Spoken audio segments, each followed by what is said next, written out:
El Espíritu Santo. ¿Quién es? El Espíritu Santo es una expresión bíblica que se refiere a la tercera persona de la Santísima Trinidad. El libro del Génesis menciona varias veces el Espíritu de Dios o el aliento de Dios. En el relato de la creación del mundo, en el versículo Génesis 1:2, dice que el Espíritu de Dios se movía sobre la faz de las aguas. Según los teólogos cristianos, esta frase expresa la idea de una actividad divina actuando sobre el caos posterior a la separación de los cielos y la tierra. Génesis 1:1 y alude al poder creador y formador del Espíritu Santo. Sin embargo, la palabra hebrea traducida por espíritu puede significar también viento, soplo o aliento, por lo que otros autores han traducido este pasaje como un viento de Dios aleteaba por encima de las aguas. O incluso un fuerte viento iba y venía sobre las aguas. Este relato culmina con la creación de Adán. Dios modela su cuerpo del barro e insufla en su rostro el aliento de la vida. Génesis 2:7. Este aliento de vida se refiere a la cualidad animadora del Espíritu. Por otro lado, en el libro de Job, este afirma que el Espíritu de Dios me hizo, y el soplo del Omnipotente me dio vida. Job 33:4. Por ello el credo niceno dice del Espíritu Santo que es Señor y dador de vida. Los exegetas cristianos también identifican al Espíritu Santo en la expresión dedo de Dios, que aparece en varios lugares del Antiguo Testamento. Las tablas de la ley, por ejemplo, fueron escritas por el dedo de Dios. Libro del Éxodo. Asimismo en Éxodo, al hilo de la tercera plaga de Egipto. Dicha plaga se produce cuando Aarón golpea la tierra con su cayado y todo el polvo se convierte en mosquitos o piojos. Dicha expresión simboliza la fuerza o el poder de Dios, obrando con imperio sobre la naturaleza. Aparece igualmente en el Nuevo Testamento en Lucas, en relación con la expulsión de demonios. El Espíritu guía de los reyes. Según el relato bíblico, el Espíritu Santo guió al pueblo judío, eligiendo e inspirando a sus gobernantes. El primer libro de Samuel 8:4-5. relata que los ancianos de Israel exigieron un rey que los gobernase. Samuel, que era juez, consultó a Dios, quien señaló a Saúl con el gesto de derramar sobre él su espíritu. 1 Samuel 10:6-7. Saúl fue aceptado por el pueblo, convirtiéndose así en el primero de los reyes de Israel. Después de eso, Saúl fue reprobado por Dios a causa de su mal comportamiento, y se le retirará el espíritu. 1 Samuel 16:13-14, en favor de David. El rey David es el arquetipo de gobernante predilecto por Dios. En el Salmo 51, David se lamenta de que puede perder el favor de Dios, a causa de sus pecados, e implora que no se le retire el espíritu. Salmos 51:12-14. El pecado al que se refiere es el de inducir la muerte de Urías en el campo de batalla, para quedarse con su mujer Betsabé. 2 Samuel. El Espíritu Santo inspira a los apóstoles. Mientras celebraban el oficio, dijo el Espíritu Santo: reservadme a Pablo y Bernabé para la obra que les voy a encomendar. Hechos 13:2. La tradición cristiana hereda del judaísmo esta tradición. En los Hechos de los Apóstoles, el Espíritu Santo inspirará en numerosos pasajes a los apóstoles. Pablo hablaba del Espíritu Santo en sus cartas. En la primera carta a los Corintios, recomendaba alcanzar, por ejemplo, el don de profecía, antes que el de lenguas, y ello por ser más provechoso. 1 Corintios 14:1. La creencia en el don de profecía del Espíritu queda reflejada en el credo cristiano, cuando dice, y que habló por los profetas. El Espíritu Santo en Jesús. El bautismo de Jesús en el río Jordán da comienzo a su vida pública. Los 4 evangelios dicen que, estando Juan el Bautista bautizando, se acercó a él Jesús para que le bautizase. Después de alguna vacilación, Juan accedió y, en el momento del bautismo, descendió sobre Jesús el Espíritu Santo en forma de paloma. Este pasaje proporciona el motivo iconográfico más utilizado para representar al Espíritu Santo: la paloma. Después del bautismo, el Espíritu Santo inspira todas las palabras y acciones de Jesucristo. La primera decisión del Espíritu es retirar al desierto a Jesús durante 40 días, donde será tentado en 3 ocasiones. Relato de Lucas. También por inspiración suya, vuelve a Galilea. Evangelio de Lucas, donde tendrá lugar el episodio de la sinagoga de Nazaret. Día de Pentecostés. 1. Festividad religiosa que se celebra 50 días después de Pascua, en que los judíos conmemoran el día en que Dios les dio la ley en el monte Sinaí. 2. Festividad religiosa que se celebra 50 días después de Pascua, en que los cristianos conmemoran la venida del Espíritu Santo sobre los apóstoles. El libro de los Hechos de los Apóstoles ha sido llamado el Evangelio del Espíritu Santo, por su profusión y abundancia de citas. El capítulo 2 relata el acontecimiento de Pentecostés. En el día de Pentecostés, y estando reunidos en un lugar, sucedió de repente que se produjo un ruido como del cielo parecido a un viento. Aparecieron entonces lenguas como de fuego que se posaron sobre cada uno de ellos, llenándose todos del Espíritu Santo. Comenzaron a hablar en lenguas extrañas. Hechos 2, 1, 4. La entrega a los discípulos del Espíritu de Dios. Supone que, a partir de ese momento, el Espíritu Santo guiará sus palabras y sus actos, por lo menos en los momentos capitales. Las numerosas recepciones del Espíritu que se narran en los Hechos de los Apóstoles son acompañadas en general de la administración del bautismo. Es frecuente que bautismo y Espíritu lleguen juntos, aunque no necesariamente. En la predicación realizada por Felipe en Samaria, este solo bautiza.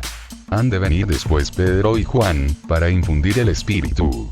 Hechos 8, 12, 17. La conversión del centurión Cornelio sucederá justo al revés. Primero se recibirá el Espíritu, y luego se administrará el bautismo. Los dones del Espíritu Santo. Para los cristianos, los dones del Espíritu Santo, según 1 Corintios 12 son: a unos Dios les da por el Espíritu palabra de sabiduría. A otros, por el mismo Espíritu, palabra de ciencia. A otros, fe por medio del mismo Espíritu. A otros, y por ese mismo Espíritu, dones para sanar enfermos. A otros, el hacer milagros. A otros, profecía. A otros, el discernir espíritus. A otros, el hablar en diversas lenguas. Y a otros, el interpretar lenguas. 1 Corintios 12, 8, 10. El fruto del Espíritu Santo. En la teología cristiana, se dice que la cercanía del Espíritu Santo induce en el alma una serie de hábitos beneficiosos, que se conocen como el fruto del Espíritu Santo y que consta en la carta a los Gálatas 5, 22, 23. El fruto del Espíritu es amor, alegría, paz, paciencia, afabilidad, bondad, fidelidad, mansedumbre y dominio de sí. Contra tales cosas no hay ley. Explicación de los componentes del fruto del Espíritu. Amor. Gozo o alegría. Paz. Paciencia. Benignidad o afabilidad. Bondad. Fidelidad. Mansedumbre. Dominio de sí. O dominio propio. El fruto es producto de la obra del Espíritu en el creyente. El número de 9 citado en el Nuevo Testamento es simbólico, pues, como afirma Tomás de Aquino, son frutos de cualquier obra virtuosa en la que el hombre se deleita. el Espíritu Santo y la gentilidad. Los gentiles, personas de nacionalidades diferentes a la de los judíos, en los que estamos incluidos usted y yo.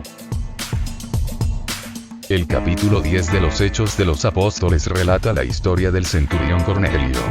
Cornelio fue el primer cristiano no judío en recibir el Espíritu Santo y ser bautizado. Aún estaba Pedro diciendo estas palabras, cuando descendió el Espíritu Santo sobre todos los que le oían, quedando fuera de sí los circuncidados, de que el don del Espíritu se derramase sobre los gentiles, porque les oían hablar en varias lenguas y glorificar a Dios. Hechos 10, 44, 46. Así que, pregunto, ¿con qué intención me habéis hecho venir? Hace 4 días yo estaba ayunando a esta hora, y a la hora 9, mientras oraba en mi casa, vi ante mí a un varón con vestiduras resplandecientes, y dijo: Cornelio, tu oración ha sido oída, y tus limosnas han sido recordadas ante Dios. Envía pues a Jope y haz venir a Simón llamado Pedro. Este se hospeda en casa de Simón, un curtidor, junto al mar, quien, cuando venga, habrá de hablarte. Así que enseguida envié por ti. Ahora estamos todos aquí en la presencia de Dios, para oír todo cuanto te ha mandado decir Dios. En verdad, comprendo que Dios no hace acepción de personas, sino que en toda nación se agrada del que le teme y hace lo justo ante él. Dios envió la palabra a los hijos de Israel, enseñando la paz por medio de Jesucristo. Él es Señor de todos. Su palabra vosotros conocéis, pues se divulgó por toda Judea, comenzando desde Galilea, después del bautismo que Juan predicó, cómo Dios ungió a Jesús de Nazaret con el Espíritu Santo y con poder, y cómo hizo el bien y sanó a todos los oprimidos por el diablo, porque Dios estaba con él. Y somos testigos de todas las cosas que Jesús hizo en la tierra de Judea y en Jerusalén, a quien mataron colgándole en un madero.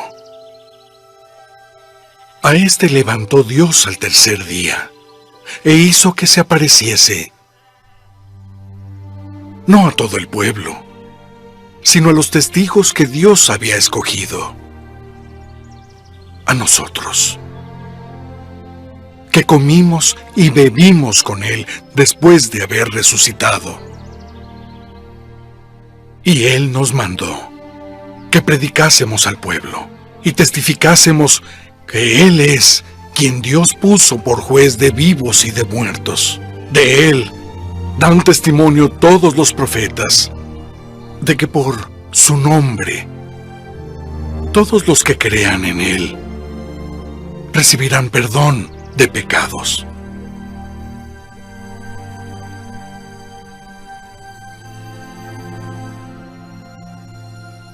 ¿Acaso puede alguno impedir el agua para que no sean bautizados quienes recibieron el Espíritu Santo como nosotros?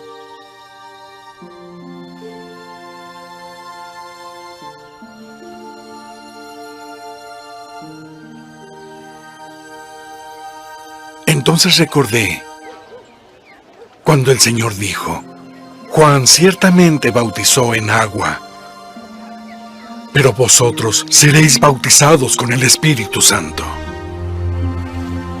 Así que Si Dios les dio también el mismo don que a nosotros que hemos creído en el Señor Jesucristo. ¿Quién era yo para oponerme a Dios? De manera que Dios también a los gentiles ha dado arrepentimiento para vida.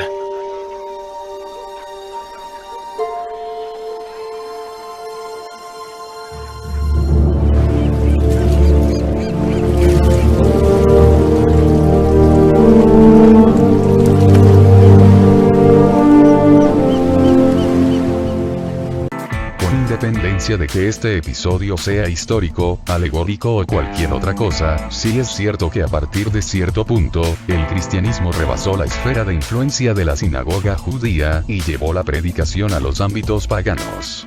Esta decisión, que el libro de los Hechos atribuye a Pedro, fue desarrollada típicamente por Pablo de Tarso, quien a través de sus viajes por Asia y Europa, fundó las primeras comunidades cristianas no judías. También, como consecuencia de esto, se produjo la separación e independencia del cristianismo respecto del judaísmo. Tal como se ha mencionado anteriormente, otro aspecto de su autonomía es la de dirigir a reyes y profetas. Por él, los reyes son ungidos y capacitados para gobernar. Por él, los profetas son inspirados y comunican el mensaje de Dios. Dado que el Espíritu Santo lo conoce todo, se le atribuye el don de profecía. Asimismo es el vehículo de la revelación. En consecuencia, el Espíritu Santo es el inspirador de la Biblia hebrea. El Espíritu Santo, cuando habita en una persona, la purifica elevando su condición moral. En este sentido, la persona es santificada por su acción. Asimismo, puede perderlo a causa de su debilidad.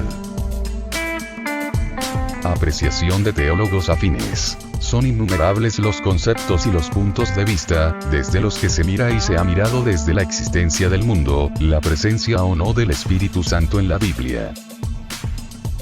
Juan Calvino sostiene una tesis similar aunque matizada. Es el testimonio interior del Espíritu Santo lo que permite distinguir la palabra verdaderamente divina, es decir, inspirada, y lo que no lo es. Así, por ejemplo, se afirma en la Institución de 1541. Hemos de tomar la autoridad de la Escritura como más alta que todas las razones o indicios o conjeturas humanas. Esto significa que la fundamos sobre el testimonio interior del Espíritu Santo. Por tanto, iluminados por su poder, no a partir de nuestro juicio ni el de los demás, consideramos que la Escritura viene de Dios. Teología de la Reforma Protestante. La teología de la Reforma Protestante encaminó una renovada atención al tema de las fuentes de la revelación. Así, en primer lugar, los teólogos católicos se dedicaron a subrayar la insuficiencia de las Escrituras sin la guía de una interpretación adecuada. Por ello y al contrario de los reformadores, que proponían que esta interpretación era obra del Espíritu Santo, los teólogos católicos subrayaban que la Escritura debía leerse en la Iglesia pues en ella habita el Espíritu Santo. De este modo, el Espíritu Santo quedaba como garante de la enseñanza del magisterio y de sus decisiones, y, por supuesto, de la interpretación de la Biblia.